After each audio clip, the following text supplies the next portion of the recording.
Hey, what's going on? David Alderman here, and I have a little task that I'm trying to take care of.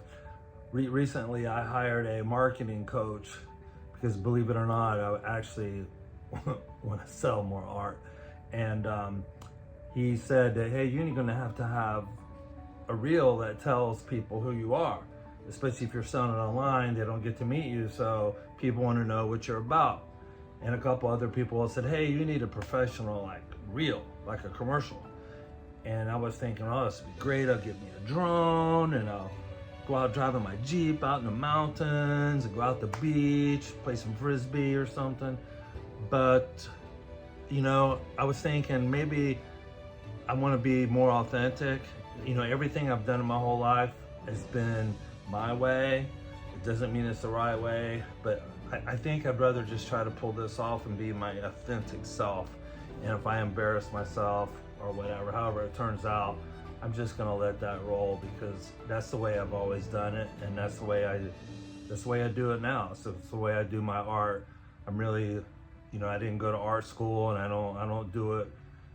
I'm very non-traditional in every way I do it, and I don't really care. It's just the way I do it. So it is what it is.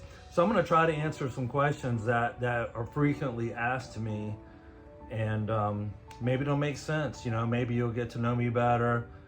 I'm very personable. I don't like to spend too much time on the phone because I'd rather be painting. But let's see what happens. See if I can get through this. All right, let's give it a shot. Cubist Cowboy. So I kind of came up with this thing about 5 years ago, and it's my art has changed. My art was a little bit more, it was always contemporary, but I call it was a little whimsical, and a couple things transpired, and it moved into the Cubist style, and I'll touch on that here in a minute. The one thing that I always get is, how long have you been an artist? And that's a professional artist, or to know when this is all I wanted to do. I don't really know, but I know that I have sketches from 1978 is when I graduated high school, and then I have some artwork from 1974 also, and I'm not sure if those are on my website right now, but they will be as part of my marketing coach's plan. But I have a lot of artwork that I did, and I was always doodling and doing stuff, and I would get these teachers writing notes to my parents saying I wasn't paying attention, and I was always drawing. I was actually drawing some of my teachers, and they didn't really appreciate it. So, but it was, it's all fun, right? So anyway, I've always have drawn, and I've always been a creative. And whether it was music, I started playing the drums when, I'm thinking probably 74. And I still hack at the guitar a little bit just for fun, and but I draw. I've always drawn. I've always painted. So how long? I usually say too long. It's a long time, and I love what I do, and I'm just gonna keep doing it. So it's a lifelong adventure. The other question that people ask me is when did you know, like, this was your thing? Did you feel it? Or because I think we all kind of played around with art, right, at some time. Hopefully you have. And unfortunately, a lot of times people are told that their art sucks, or they had no artistic capabilities. And then once you, of course, if you tell yourself that, then it's, what you think about is what you become, right? So I think when I decided to do strictly painting was when I was in Denver, and I had moved. So it's been about 13 years ago is when I chose to do exclusively paintings. And I started out pretty small, like maybe 12 by 18, and then I scaled up pretty fast, and now, you know, most of my work is large scale, 40 by 90s, you know, 40 by 60s is pretty regular too. So that's pretty large scale. It's not giant, but sometimes I'll build some panels and do a triptych around that so I could have a piece that's like 150 inches long. And those pieces, a 40 by 60 could take me about 250 hours of time, and that's from when I bring the supplies into the studio and I paint it, and then by the time it's ready to ship. So it's around 250 hours to 300 hours is what I'll put into a piece, and that's not just a painting time, but it's the whole time, because I apply some craftsmanship to my finish, which is a little unorthodox, but that's what I like to do. The other thing is the why. You know, why do I do what I do? Because it's a lot, you know. I mean, I could be doing other things. I mean, certainly it's not because of the money. I've done a lot of other things. I was involved in medicine for a little bit, and I went to a tech school and learned neuroscience, electroencephalography, and I worked at a children's hospital, and I worked in the epilepsy lab, and I was fascinated by the neurophysiology of everything, and I was really into it, and I never really understood how that would relate. But I moved on, and here I am involved in art, and all that's coming back to me now, you know, because the latest data is showing that art is like the best medicine that modern man has discovered, and that's not just woohoo science. This is a real deal, and I've discussed that in my other videos, which if you check out my channel, and I'll post them some here on my website too. So I'll explain that. But back to the why again.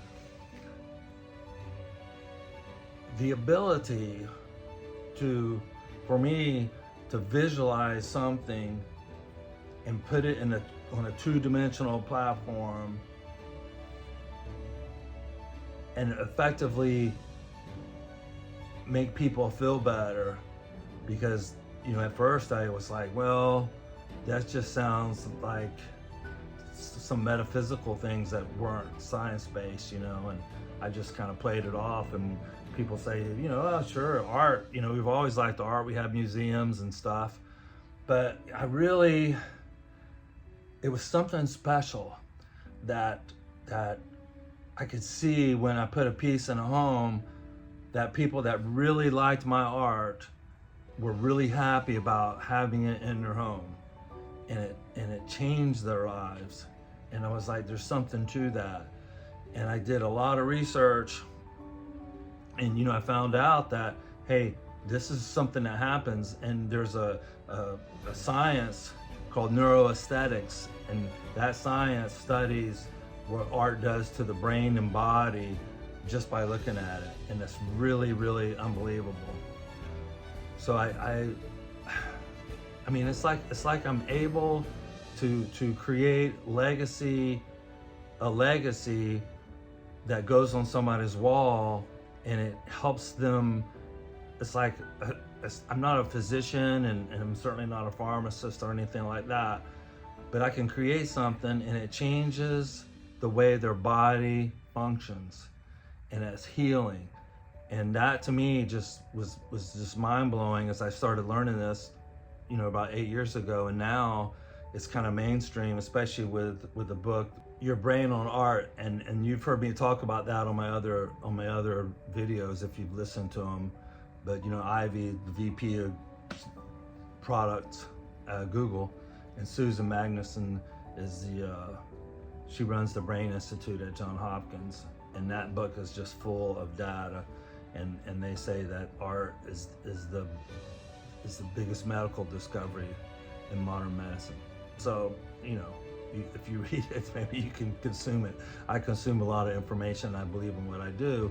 So that's my why. I'm like, man, this is freaking awesome. That I can do something I love and it effectively touches so many people. And I try to do limited editions and reproductions. So even though if you can't afford, an original, which can be kind of pricey because of the hours I put in, you can still get a limited edition or a reproduction. I do have a big, don't we all have a big plan? And that is something that's dear to me, going back to when I worked in the epilepsy unit at the Children's Hospital.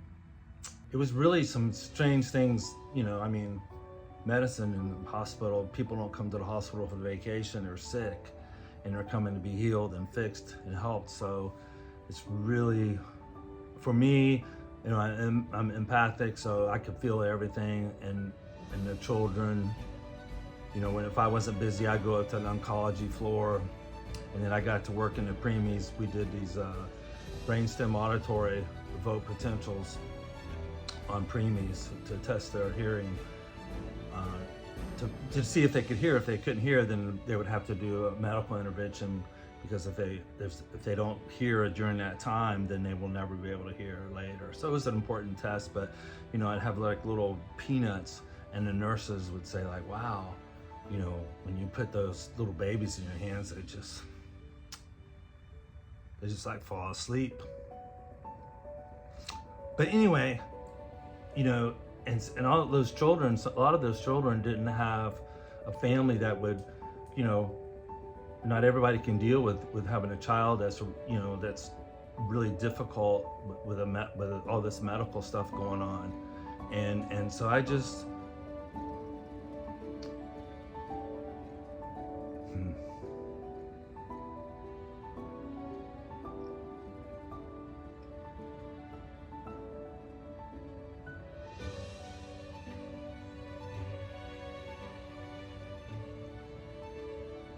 I want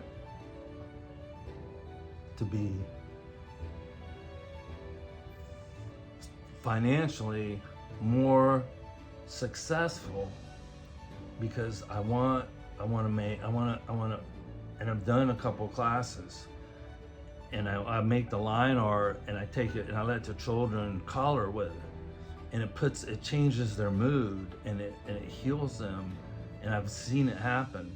And we even have adults, if we mess with like the Neurographica, which is a great healing art too. But I want to make coloring books and big pieces for the children, so I could go give them to the hospitals, and I wanted to put the reproductions into like they do at the Cleveland Clinic, because they own 6,000 pieces of art. But so when a kid comes into the hospital, they can pick like their favorite piece, and they can put it in their room, and then they can have it in their room, and then they can color it the way they want to color it. And I know that sounds maybe it sounds jinky to you, but it's really awesome to see it done. And that's that's my big dream. If I could do that, then that would be awesome. And I've done that on a small scale, really small scale.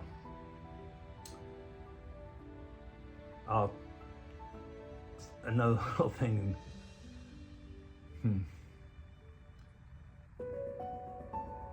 I'm so grateful at what I get to do.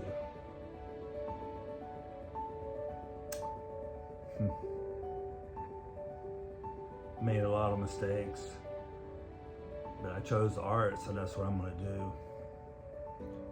But I couldn't ask for it to be any better. I get to paint every day, and I put that work in people's homes. It's amazing. It really is amazing. One of the things I get to do is I have this Survivor series, and maybe you saw some videos before. When I was in Denver, I was connected with Breitling Watches, and we were we were doing this program, but I will do a portrait. It's kind of like in a Warhol style, you know, kind of a pop art style. And I'll do this portrait, and I'll do the portrait in the ribbon color that's corresponding to the type of cancer they have. And so it's called the Survivor Series, and I do these portraits, and they're pretty big. They're like 30 by 30, you know, pretty big.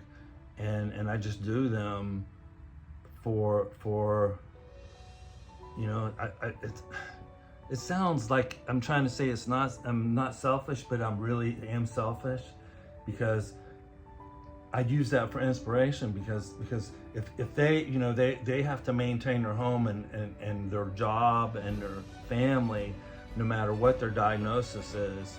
So they don't get to wake up and say they're not inspired to be, you know, super mom or super director or super worker, or whatever it is that they do.